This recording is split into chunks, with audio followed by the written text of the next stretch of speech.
You know what's more dangerous than failure? The enemy you can't even see. The one that walks with you, sleeps with you, speaks like you, because it is you. You think it's just bad luck, wrong timing, maybe even people hating on your glow. But what if I told you, it's not them, it's you. And it's not your fault. You were just never taught that some of your deepest enemies never introduce themselves. They hide in silence. They wear masks like perfectionism, procrastination, fear. But today, we're going to take that mask off. This is your wake-up call. If you're tired of starting over, if you're tired of feeling almost ready, almost enough, almost happy, then baby, stay right here. Because we're about to break the chains. You tell yourself you're just being realistic, that you're being smart, careful, sensible. But deep down, if you're being honest, it's not realism. It's fear. And fear is very clever. It doesn't always scream. Sometimes it whispers in a tone that sounds like logic. It dresses itself up in words like, what if it doesn't work? Or, I'm just not ready yet. And you believe it because it feels safe, but safety is not the same as growth. You've got a dream. Maybe it's starting that business, writing that book, moving to a new city, walking away from a toxic relationship. But the moment you imagine it, a quiet voice says, let's be real. That's too risky. You don't call it fear, you call it strategy. But what if I told you, strategy without movement is just stagnation in disguise? You see a job opening that lights your soul on fire, but then you look at the qualifications and say, I'm not experienced enough. You convince yourself someone else is more qualified, so you don't apply. That's not realism. That's self-doubt. Wearing a mask. You have a talent. Maybe it's art. Maybe it's speaking. Maybe it's leading people. But every time someone compliments you, you brush it off with, I'm not that good. You think you're being humble. But what if that's not humility? What if that's you disqualifying yourself before the world even gets a chance to recognize you? A woman once told me she wanted to launch her skincare line, but she kept delaying it. I want it to be perfect, she said. I don't want to rush. But when I asked her how long she had been planning, she said, 3 years. That's not planning. That's hiding. That's fear cloaked in the lie of preparation. At some point, you've got to stop researching and start rising. Let's say you're in a relationship that's unfulfilling. You know it. Your friends see it. Even your reflection has started looking tired. But you tell yourself, be realistic. Maybe this is all love really is. And just like that, you shrink your heart to fit someone else's comfort zone. That isn't love. That's survival. And survival isn't the same as living. People don't fail because they aren't talented. They fail because they believe a story about themselves that was never true. And most of the time, that story sounds something like this. I can't. And I shouldn't. I'm not ready. That is not your voice. That is the echo of years of doubt, rejection, and fear bouncing off the walls of your mind. And here's the wild part. We're so conditioned to believe in failure, we start preparing for it before we even start. You want to open a cafe, you already worry about rent. You want to become a speaker, you already wonder who would even listen. You want to move to another country, you already imagine being lonely. You call it realism, but it's not. It's a prediction poisoned by your past. Realism is important when you're building a bridge. not when you're building a dream.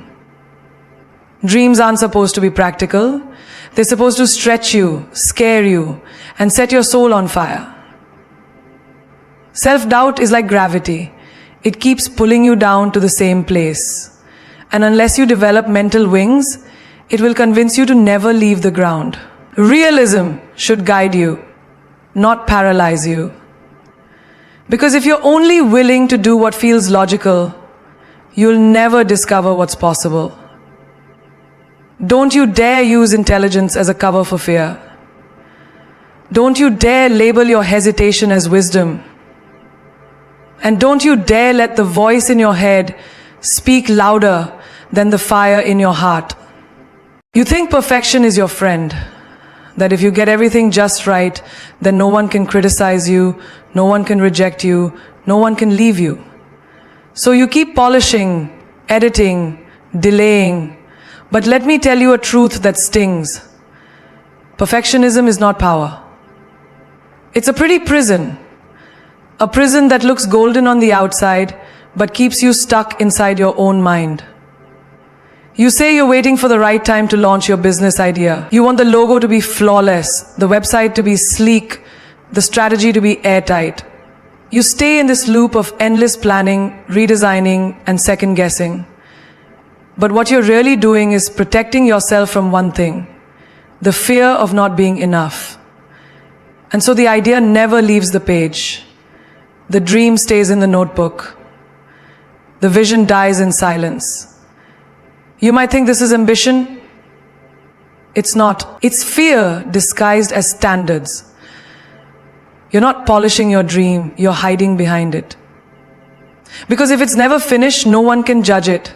If it never launches, no one can fail it. Take a look at your camera roll. Maybe you took 37 selfies before posting one. And even after you post, you spend the next 20 minutes checking who liked it, who didn't, who watched your story. You don't just want to look good, you want to look perfect. But you know what's crazy? In trying to be perfect, you end up feeling empty. You trade authenticity for approval. You trade presence for performance. How many times have you typed out a message, poured your heart into it, and then deleted it before sending? You thought it sounded too emotional. You thought they might not understand. You thought you might come off as weak. So you erased your truth to protect your pride. That's what perfectionism does. It doesn't let your heart breathe. Maybe you've been telling yourself you'll start going to the gym once you buy the right outfit, or that you'll shoot your first YouTube video once you have the perfect lighting set up. But deep down, you're afraid of starting messy. You want to look like you already made it before you even begin. You've been conditioned to believe that value only comes with polish, that people only respect the flawless. But here's the truth. People don't connect with perfection, they connect with real. No one relates to someone who never stumbles. We admire the one who falls and still rises, still tries, still shows up. Think about it. You never remember the most polished speech. You remember the one that cracked, that trembled, that made you feel something. So you never remember the perfect Instagram model. You remember the girl who shared her stretch marks and said, "I still love me." You never remember the safest song. You remember the one that broke your heart open. Perfectionism tells you to wait until everything is aligned. But life doesn't wait. Opportunities don't pause. People are creating with broken hearts, tight budgets, and messy drafts. And they're still winning. You don't need a flawless start.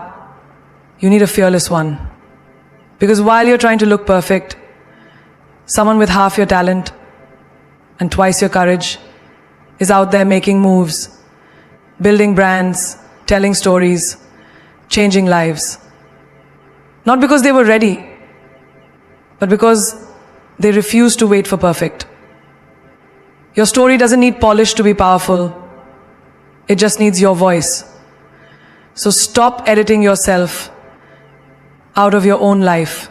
Messy effort beats perfect hesitation every single time. There are wounds that never bleed, but they scream every single day. Not out loud, but in your choices, your silence, your anger, your fear of being seen. We talk about growth, healing, moving on, but how can you move forward when your mind is still stuck in a moment from years ago? That's the trauma loop. It's not just about what happened, it's about what never got resolved. And until you heal it, it becomes the lens through which you see everything. Maybe as a child you were told to be quiet, don't cry, don't be so sensitive. So now as an adult, you find yourself swallowing every emotion. Because deep down, you believe no one wants to hear your truth. You apologize for feeling.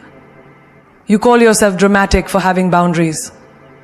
That's not your personality.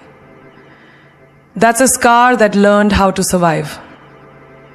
That's a scar that learned how to survive. Maybe you were in a relationship where love was given only when you pleased them, when you stayed small, when you didn't challenge them.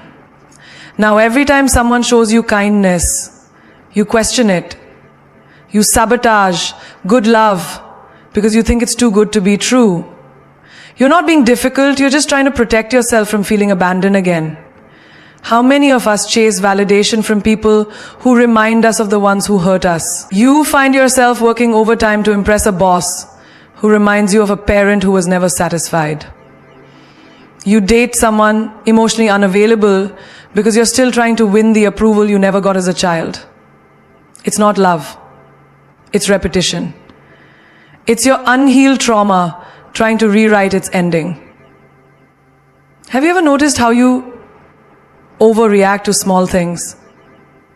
Someone cancels plans. You feel deeply rejected.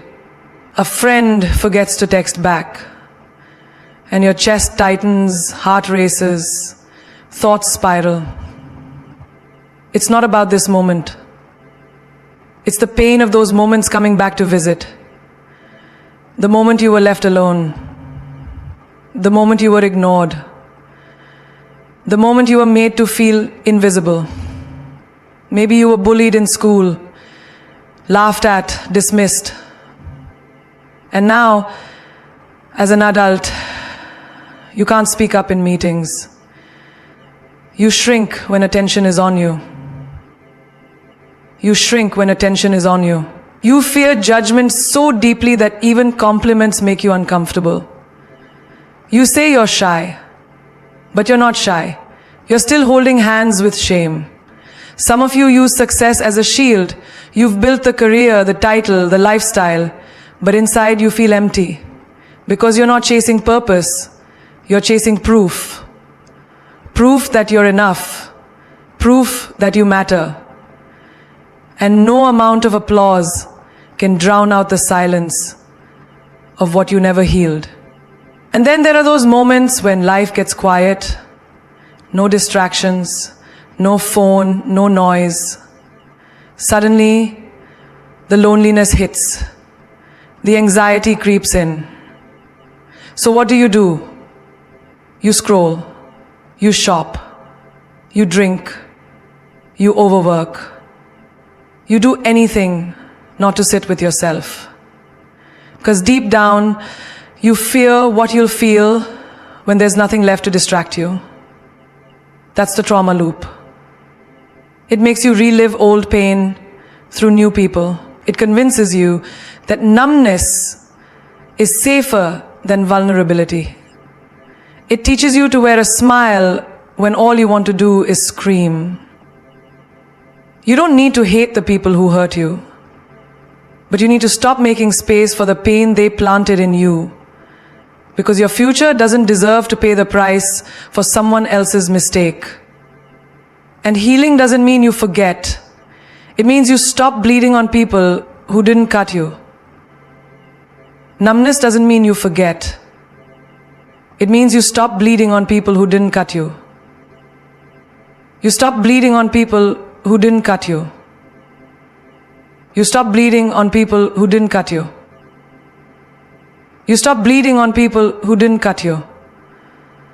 And you stop bleeding for the sake of the pain they put you through. You stop bleeding for the sake of the pain. It means you stop building your life around your past and start building it for the person you're becoming. You cannot create a new chapter while rereading the old one. But as long as you deny the wound, you deny the wisdom it came with. So the loop continues. Same emotions, same patterns, same pain, just dressed in different days. There's a kind of addiction no one talks about because it looks so polite, so nice, so sweet. It doesn't destroy your body, but it drains your soul. It's the addiction to approval, and it's more dangerous than we think. Because it convinces you to live for claps instead of calling, to be liked instead of being real. You wake up and the first thing you do is check your phone. Not for peace, not for clarity, but to see if someone texted, liked, followed, noticed. Your mood for the day depends on someone else's thumbs. One negative comment, you're spiraling. 10 likes instead of 30, you're questioning your worth. You don't even realize how your self-image has become a performance. Every move designed to win validation you were never supposed to chase. Think about how many times you've bitten your tongue in a conversation just to avoid upsetting someone. How many times you've said yes when everything in your gut was screaming no. You didn't want to disappoint. You didn't want to cause waves. So you sacrificed your peace for their comfort. And every time you do it, you teach yourself that your feelings are less important than someone else's opinion. You walk into a room and you scan it. Not to observe, but to adjust. You shrink if people seem cold. You shift your tone, your posture, your truth, just to be liked. You're not being kind, you're shape-shifting for survival. And the tragedy is, people end up loving the version of you that isn't even real. How many times have you worn something you didn't like because someone else liked it on you? How many times have you posted a photo, deleted it, then reposted it because the likes didn't hit fast enough? You thought you were expressing yourself, but really, you were just seeking applause. Approval addiction turns your life into a stage, and the audience? They're not even paying attention half the time. You want to try something new? Maybe launch your own podcast, speak up on a topic you care about, show the world who you really are. But the moment you think about it, fear strikes. What will people think? What will they say? What do they think about it? What's somebody going to think? So back, Shakespeare did it right. What will people think? What if they judge me? What if no one supports me? You know what that is? That's not caution. That's captivity. You're waiting for permission to be powerful. And while you're busy begging for acceptance, someone else is out there being fearless without it. You've trained yourself to read people's emotions more than you read your own. You notice the slightest change in tone, the smallest frown, the pause in their reply, and you immediately assume, I must have done something wrong. That's not emotional intelligence. That's the result of years of needing to be liked just to feel safe. When love was conditional, approval became your oxygen. And now you're suffocating every time someone pulls it away. Let's talk relationships. How many times have you stayed in one just because you didn't want to look like a failure? You kept the smile on social media, kept the pictures coming, even though you were breaking inside. You weren't in love, you were in performance. You wanted people to believe you had it all together. You wanted their approval more than you wanted your own truth. Approval addiction isn't just about people pleasing. It's about betrayal. The betrayal of your soul in exchange for applause. And the cost, your identity, your energy, your freedom. You can't build a strong life on the shaky foundation of other people's opinions. Because here's the thing. People's approval is fleeting. They love you when you agree. They support you when you stay small. But the moment you grow, change, challenge, shine, they'll question you, criticize you, even walk away. And if your worth is tied to their praise, you'll break every time they withhold it. You weren't born to be liked, you were born to be authentic. To speak even when your voice shakes. To walk even when no one claps. To stand firm even if you stand alone. Because real confidence is this: knowing that your truth doesn't need a round of applause to matter. Sometimes the thing that's holding you back isn't failure, it's loyalty. Not the healthy kind, the kind that keeps you small because you're afraid of what growing might do to your circle. You don't want to make anyone uncomfortable. You don't want to be too much. So you shrink, you downplay, you settle. You get a promotion and instead of celebrating, you minimize it in front of your friends. You hear the voice inside say, "Don't be too proud. It might make them feel bad." You have ideas, big ones, revolutionary ones, but every time you try to speak them out loud, someone in your circle says, "You've changed." So you start questioning yourself. Maybe I have changed. Maybe I'm being selfish for wanting more. But here's the truth. Growth always looks like betrayal to people who stopped evolving. You used to talk about dreams with them. Late nights, endless plans, promises of changing the world. But now when you bring up those same dreams, they roll their eyes. They say, "That's unrealistic." They say, "Don't forget where you came from." But you never forgot. You just stopped settling. It's not your fault they stayed the same. It's not arrogance to want more. It's not disloyalty to level up. You're not supposed to carry everyone with you. Some people are part of your history, not your destiny. Think about this. You read new books, listen to new podcasts, watch motivational videos, and start changing your mindset. But when you try to bring that same mindset into the group chat, it's met with jokes, sarcasm, or silence. You share something meaningful, and someone responds with, "Who do you think you are now?" You laugh it off, but it stings. So next time, you stay quiet. You pretend you haven't grown, just to keep their comfort intact. You're afraid that if you outgrow your circle, you'll end up alone. So you keep watering dead plants. You keep revisiting conversations that go nowhere. You keep investing in people who don't invest back. You call it loyalty, but it's actually fear. The fear of walking alone. The fear of being misunderstood. The fear of success costing you companionship. But what if being misunderstood is the first sign that you're on the right path? What if letting go of small conversations makes room for bigger connections? What if isolation isn't punishment, it's preparation? There's a woman right now who's afraid to launch her brand because her friends still make fun of people who try to be influencers. There's a man who hasn't shared his poetry because his boys laugh at anything that sounds too emotional. There's a girl who won't post her fitness transformation because her cousin said she thinks she's better than us now. This is what fear of outgrowing your circle looks like. It's silent, slow, and suffocating. You start editing your wins. You stop telling the full truth.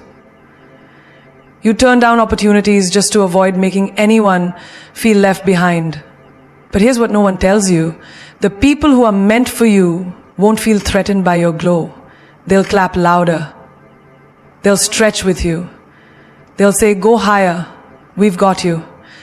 But if your circle gets smaller as you grow, it's not rejection, it's redirection.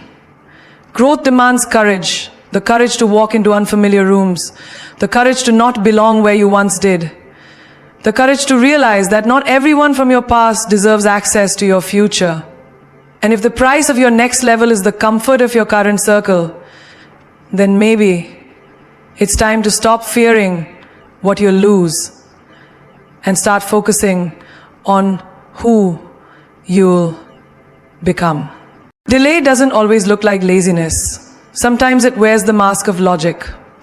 I'll start when the time is right. I just need a little more research. I'm almost ready. But the truth is, you're not waiting for the perfect time. You're avoiding the imperfect beginning. That's delay syndrome, the quiet killer of dreams, the lie of tomorrow that seduces you into staying still. You say you'll go to the gym next week after your schedule clears. You'll launch the business next month when you have more savings. You'll finally leave the toxic relationship once you've figured things out. But next week becomes next month becomes next year. And suddenly you're standing in the same place you were 5 years ago. Except now you're older and more frustrated. That's the price of postponement. Stolen potential disguised as patience. Is there someone out there right now, less talented than you, less skilled, less prepared, but they started? While you were perfecting your plan, they made their first move. And now they're learning, failing, growing, rising, while you're still getting ready. This isn't about hustle culture. It's about responsibility. Because every day you delay your gift, someone else suffers without it. You want to write a book? You think you need the right laptop, the quiet space, the perfect title. But what you really need is to stop making excuses and open a blank page. Your fingers know what your mind is afraid of. That messy beginnings are still beginnings. You can always edit a bad page. You can't edit a blank one. You've been telling yourself, I'll start healing when life calms down. But life never calms down. Alexander Finger said, I know life has been hard. You've been telling yourself, I start healing when life calms down. But life never calms down. You keep saying you'll go to therapy when work slows. Journal when you're less tired. Talk to someone when the pain becomes unbearable. But healing doesn't come after convenience. Healing begins the moment you stop delaying your own peace. A woman once told me, she's been wanting to start her skincare line for 3 years. Every time she gets close, she says, I just want to be 100% ready. But perfection is a moving target. She doesn't need more time. She needs more courage. Because the longer she waits, the more she doubts. The more she doubts, the more she delays. And the more she delays, the more her dream starts to rot in silence. You're not stuck, you're waiting. And you think waiting protects you from failure, but all it does is rob you of the chance to evolve. You wait because you fear rejection. You wait because you fear judgment. You wait because you think preparation will eliminate pain. But nothing grows without tension. Nothing beautiful is born without risk. We romanticize the idea of someday, but someday is not a day of the week. It's a lie that keeps you comfortable, keeps you planning, keeps you dreaming without doing. You keep telling yourself that your breakthrough is coming, but breakthroughs don't show up for those who wait. They come to those who move. There are dreams that were meant to be born through you, but delay syndrome convinces you they can wait. That you'll do it when you're not afraid. That you'll try when you're more confident. But the confidence you're waiting for will only come after the action, not before it. So every time you say tomorrow, ask yourself this: what if tomorrow never comes? What if tomorrow never comes? What if the version of you you're trying to become is suffocating under the weight of excuses? What if your next level is waiting on the other side of one imperfect step taken today? You've seen the enemies now, not the loud ones that knock on your door, but the silent ones that sleep in your mind. The enemies that wear your voice, dress in your dreams, and walk beside you like shadows, pretending to be friends. And now you can't unsee them. You can't unfeel the truth that's been tugging at your heart since the first second of this speech. You were made for more, but you've been surrounded by less. Let me ask you something real. Are you really tired? Or are you tired of pretending to be someone you're not just to make everyone else comfortable? Are you really lost? Or have you just spent so long living in the expectations of others that you forgot what your own voice even sounds like? You don't need another year to figure it out. You don't need another degree, another relationship, another round of applause. You need you. The real you. The one who existed before the world told you who to be. Your life does not have to be a constant performance. You weren't born to be a background character in your own story. You were born to be bold, to be brilliant. Not everyone will understand your transformation. But your growth is not a group project. Your peace is not up for negotiation. Your purpose does not require permission. You are not too much. You are not too late. You are not overthinking. It is your time. Right now. Not when they approve.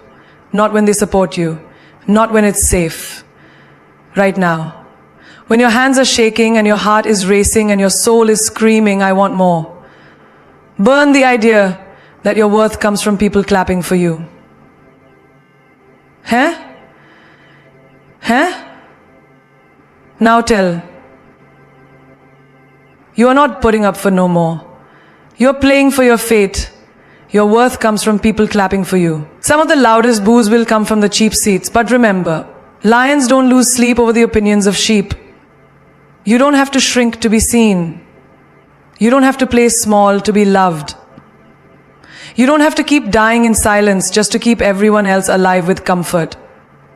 They told you to be realistic. But reality is overrated when it limits your possibility. Do not let the fear of outgrowing people stop you from growing at all. Some bridges were meant to burn, not in bitterness, but in becoming. Perfection will never arrive. Stop editing the rough draft of your destiny. Done is better than delayed. Progress is louder than perfection. And dreams don't respond to hesitation. They respond to hunger. Every second you waste waiting for the world to catch up to your fire, you dim it a little more. But the world doesn't need a quieter you. It needs a louder you, a more fearless you, a you that walks into rooms with purpose, speaks truth with thunder, and refuses to bow to invisible chains. So promise yourself this. You will not water yourself down just to fit inside their glass. You will not pause your growth for the comfort of people who chose comfort over courage. And you will not let another year pass apologizing for your power. You're not behind, you're not broken. You're being built. Every setback was shaping your sharpness. Every rejection was redirecting your fire. Every invisible enemy was an invitation to rise. And now you know. You are not here to survive. You are here to shine, to shift, to shake the ground when you speak, when you walk, when you decide. So say it louder. I will no longer delay my destiny. Say it prouder. I will outgrow what no longer grows me and say it like a war cry. I am not waiting for permission. I am the permission. This is not just a conclusion. This is your rebirth. From this moment on, you don't chase the light. You become it.